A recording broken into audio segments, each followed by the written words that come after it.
में मैं बालक नावदा,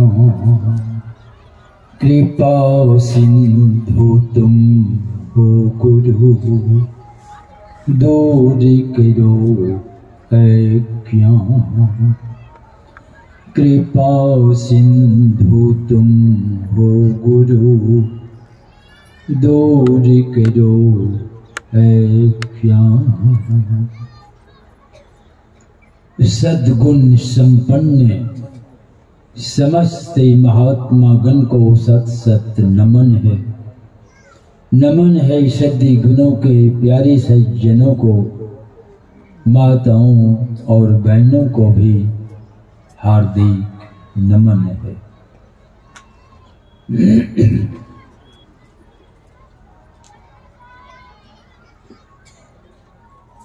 अभी हम सब लोग संतों की महिमा सुनते लोग अघाते नहीं हैं, और सुने और कहने वाले भी नहीं अघाते।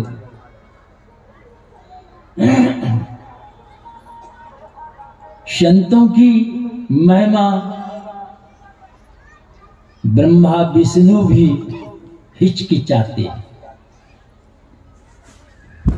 विधि हरि हर कवि कोविद वाणी, कहत साधु महिमा सब जानी। ये लोग भी सब चाहते। क्यों? संत सद्गुरु की महिमा अनंत है और छोर नहीं है। संत सद्गुरु की महिमा कितनी है? कबीर साहब क्या कहते हैं? इस धरती को कागज बना लो। बहुत बड़ी धरती, ये सब धरती कागज करो। कलम तब कैसा चाहिए? इतनी बड़ी धरती के समान कागज पर लिखना है तो कबीर साहब कहते हैं, लेखनी सब बन रहा है।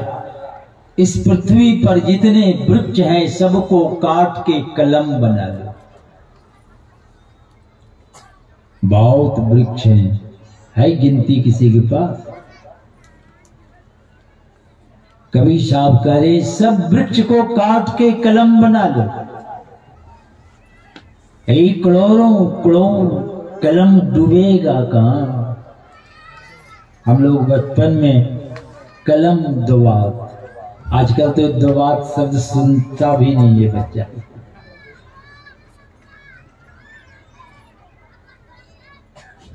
दवात बूढ़े पुराने लोग जानते हैं। शीशा बोतल है, उसी में स्याही रहती है। अरे हम लोग बचपन में बांसे किरची खरी के लकड़ी बोब गाब के कलम बनाते थे, डुबा डुबा के लिखते थे नहीं। और इस समस्त धरती पर जितने वृक्ष हैं सबको काट के कलम बना लीजिए। ये सब कलम को डुबाना है कहाँ? तो कबीर साहब कहते हैं, 7 समुद्र की मसी करो। ये धरती पर जो समुद्र है 7 समुद्र को स्याही बना लो बोल के। और उसी में सब कलम डुबा के कोई लिखना शुरू करेगा। कबीर साहब कहते, गुरु गुण लिखा न जाए, लिख के अंत नहीं कर सकते हो। इतनी महिमा, सतगुरु की महिमा अनंत है। अनंत किया उपकार, लोचन अनंत उघारिया, अनंत दिखावन हार। संतों की महिमा तो इतने अनंत महिमा संपन्न संत बनते कैसे हैं? कोई कोई आसमान से वो गिरता है क्या कि धरती फोड़ फोड़ के निकलता है? आपके ही परिवार से कोई कोई परिवार को फोड़ के निकलता है। नहीं, कोई परिवार में रह कर के भी कितना हो समस्या परिवार में खड़ी कर दीजिए, जिसमें अंकुर मजबूत है, कितनों पपड़ी आ जाए फोड़ के निकल जाता। अरे कमजोर है तो भीतरे में घुमड़ी आते रहता, घुमड़ी आ जाता। तो ये संत बनने की कहीं फैक्ट्री है क्या कि बच्चा का जन्म होता है, उस मशीन में डाल दो, उधर से फिल्टर होके संत बन के खड़ा हो गया? है ऐसी कोई व्यवस्था? नहीं। तब वो व्यवस्था है या नहीं तो फिर बनते कैसे हैं?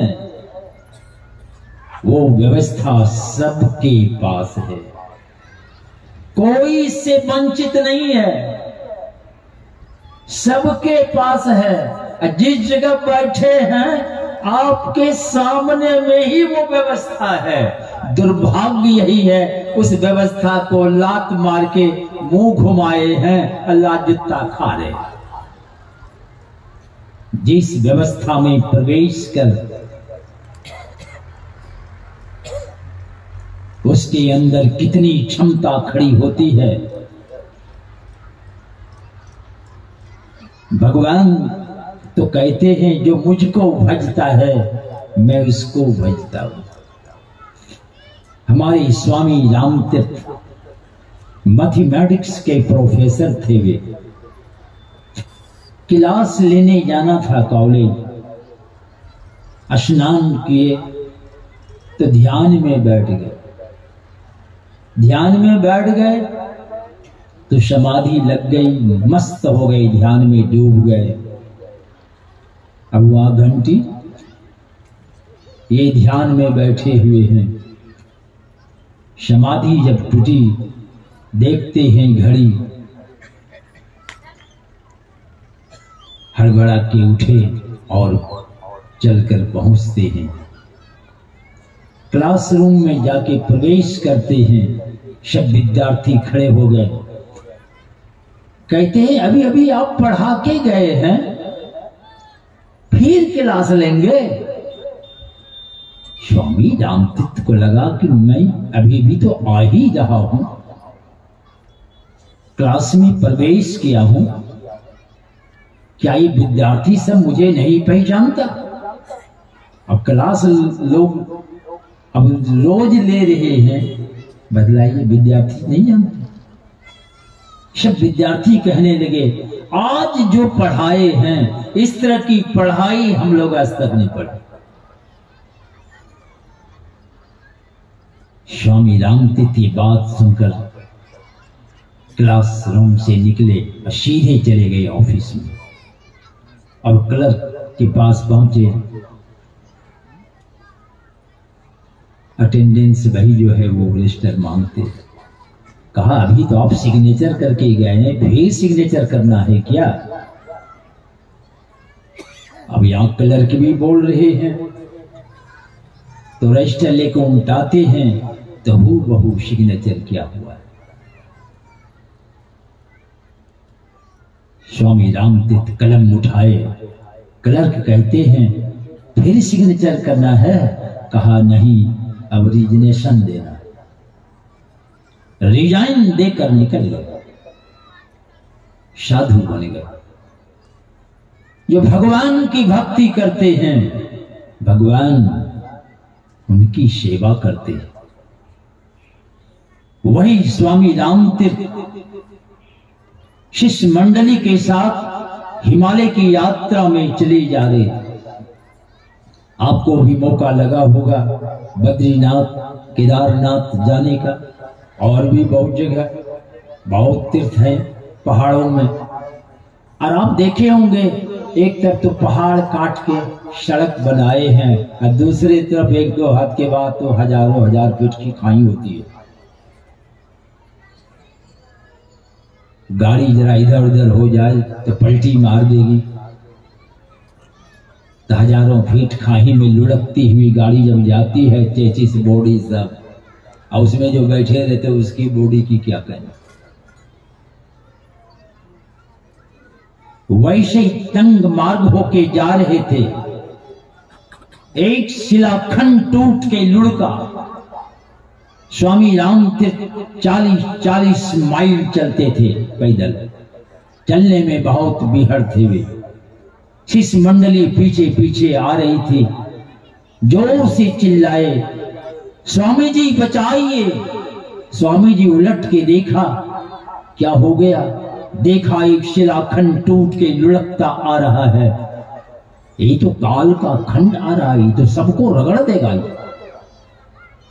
स्वामी राम तीर्थ कहते, ए चट्टान तुम रुक जाओ, ये राम बादशाह का हुक्म है।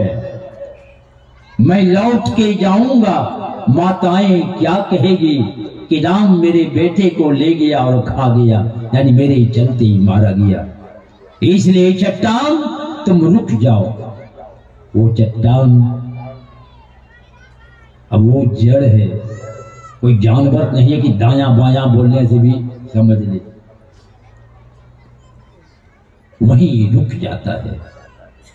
वह शिलाखंड वहां रुकता है, शिष्य मंडली आगे बढ़ती है, तब फिर वहां से वो लुढ़कता हुआ खाई में वो बोल्डर चला गया। इधर ये हुकूमत कहां से आती है? हमारे गुरु महाराज के एक शिष्य, बहुत दिनों की बात है, डेहरी ऑन सोन में गुरु महाराज पदार्पण करते थे मास ध्यान में। मुझे कई बार उस मास ध्यान में जाने का मौका लगता था, डेहरी ऑन सोन में। तो गुरु महाराज बैठे हुए करीब 8 बजे रात में, कोरका के रामदास बाबू, ये जानते हैं, वो गोड्डा वाले बहुत जानते हैं, वे राजेंद्र बाबू की शांति संदेश में उनका लेख निकलता, और एक उस पार गंगा के पार टीका पट्टी आनंद बाबा थे, सफेद वस्त्र में रहते थे, धोती पहनते। दोनों गुरु महाराज के चरण के पास आके बैठते। आनंद बाबा बड़े भोले वाले। आनंद बाबा क्या कहते हैं कि हुजूर, राजेंद्र बाबू की इशारा किया कि इनका एक लेख निकला, तो मंच पर इसका पाठ किया जाए। अब इनको बढ़िया लगा होगा तो कहा इसका पाठ किया जाए। तो गुरु महाराज कहते हैं, तो इनको लगा कि शायद नहीं सुने, तो फिर दोहराए, हुजूर इनका एक लेख निकला है, इनका पाठ किया जाए। फिर गुरु महाराज कहते हैं, समझे ना? इनको लगा कि शायद फिर नहीं सुने। फिर जो बोले, अब गुरु महाराज जो गर्जन किए कि सत्संग जोग को गढ़ा में फेंक दो, यही जाके पाठ करो। आनंद बाबा तो भागे कोठली से बाहर, और राजेंद्र बाबू फूट फूट के रोने लगे। हम उसी जगह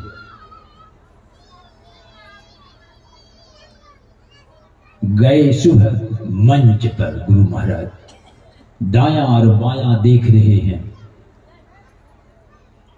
तो जैसे पंगत देख रहे हैं, पंक्ति में बैठे हैं, तो हमारे पूज्य संत सेवी बाबा बैठे थे बगल में,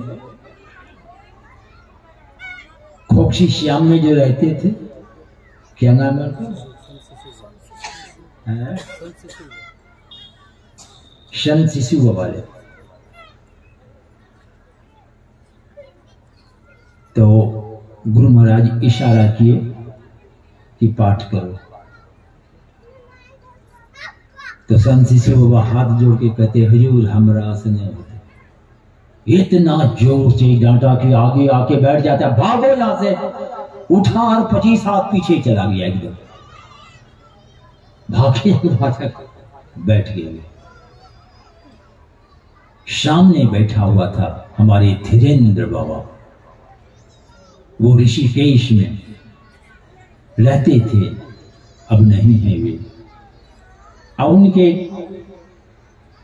भतीजा वासुदेव नाम थे, बड़ा दिव्य चेहरा था, एकदम लंबा, एकदम लगता था 6 फीट का। वे दुनिया से चले गए, जाने वाले तो चला ही जाता है, तो उसको क्या करें, चले गए वे। तो यही धीरेन्द्र ब्रह्मचारी पर दृष्टि गई, उठो उठो, मुफ्त की रोटी पर बोलो। अब तो पड़ गए फिर में, अब गुरु महाराज कह रहे उठो उठो उठ, मुफ्त की रोटी पर बोलो। अब मुफ्त की रोटी समझ रहे हैं आप? हरिद्वार ऋषिकेश में रहते, भंडारा खाने जाते हैं, अन्य क्षेत्र चलता है, गुरु महाराज कह रहे उठो उठ उठ, मुफ्त की रोटी पर बोलो।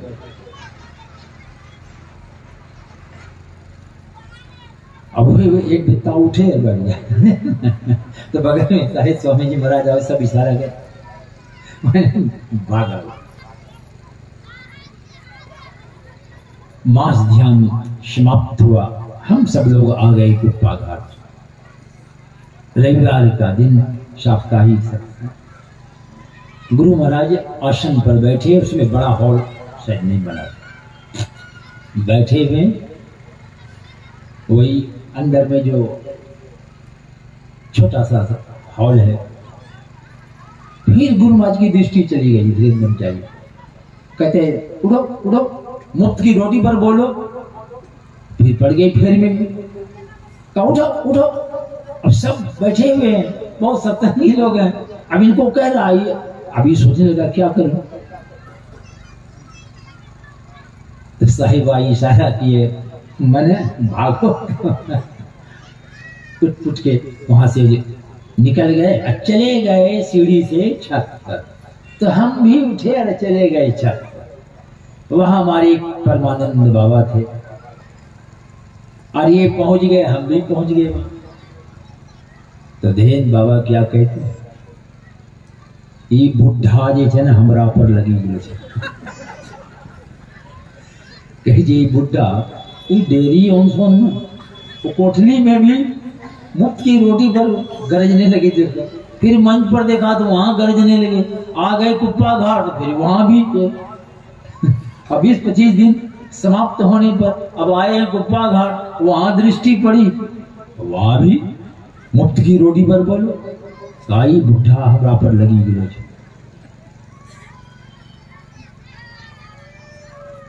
यही धीरेन्द्र बाबा एक मारवाड़ी परिवार के साथ ये बद्री नारायण जा रहे थे, और जानते हैं वही मार्ग है, पहाड़ी की चढ़ाई गाड़ी चलती है। अचानक, और बाबा थे बेटा मस्त, लोग जानते हैं, बहुत लोग मस्ती में भजन गा रहे।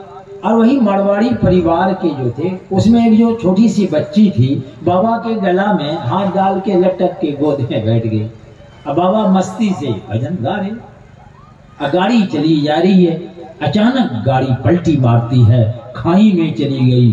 हजारों फीट खाई में गाड़ी पलटी मारती जाएगी, क्या दुर्दशा होगी गाड़ी की। सारी बॉडी चेची, सब सारे लोग दुनिया से विदा हो गए, विदा हो गए। कैसे ही फाटक खुला, ये फेंका गए धीरेन्द्र बाबा गाड़ी से, और गला में बचिया लटक गई। इनका सर का बाल पकड़ा और सीधे ले जाके सही जगह पर छोड़ दिया, सही जगह पर छोड़ दिया।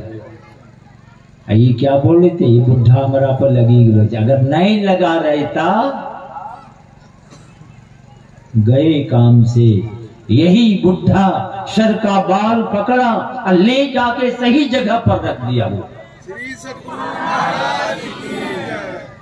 संत के अंदर जो ये क्षमता आती है, कैसे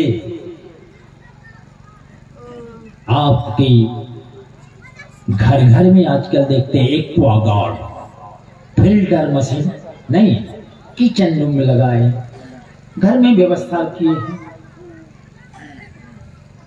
और बड़े प्रेम से लोग फिल्टर करके पानी पीते। हमारे आश्रम में भी रसोई घर में एक लगा दिया गया और उस आश्रम में एक कुआं है, बस ज्यादा नहीं 2 हाथ सुन यानी 3 फीट लगभग, और कभी का पानी सूखता नहीं। अब पानी में ऐसा स्वाद था कि उस इलाके में लगा कि कुआं सबको निमंत्रण भेज दिए हैं क्या। 100-150 आदमी रोज आते, पानी पीते, नहाते, पानी पीने ले जाते 10-11 बजे रात तक, और उसी जगह कुटिया बना के रहते थे। तो बाल्टी हड़मड़ हड़मड़ करता रहे। कभी कभी कहना पड़ता मगर कोई असर नहीं। पानी में ऐसा स्वाद था कि लोग आते, पानी पीने के लिए ले भी जाते। धीरे धीरे क्या हुआ, अब कोई नहीं आता है, कोई नहीं आता कुआं पानी लेने, सब मुंह फेर लिए। क्यों? तो उस पानी में क्या घुस गया, धीरे धीरे बेस्वाद हो गया, इसलिए सब मुंह फेर लिए। जैसे हमारे रत्नाकर जो वाल्मीकि हुए, जन्म हुआ होगा, छठी हुई होगी, अड़ोस पड़ोस के सारे लोग देखने होंगे बाल भगवान मानते हैं, भगवान है। हमारे देश की संस्कृति है, बच्चा आए हैं भगवान माने जाते। कोई एकदम छल कपट कुछ नहीं, निश्चल होते, कोई छल नहीं, इसलिए लोग भगवान कहते हैं। और क्या घुस गया उस बच्चा में, ऐसा हत्यारा बन गया जो उस होके जाता। बात क्या करेंगे, पहले सफाया कर देता, अब माल छीन देता। उसी होके नारद जी चली जा रहे थे, झोला डंडा कमंडल लिए, पीछे से आवाज आई कड़क की, ए बाबा जी झोला डंडा रखो। उलट के देखता है, हाथ में हथियार लिए। नारद जी समझ गए कि भी साधारण नहीं है। कहा क्यों? कहते हो क्यों, बगल में देख लो, देखा हड्डी के ढेर, का इसी में जमा कर देंगे। पहले चुपचाप झोला डंडा रखो और आगे बढ़ो।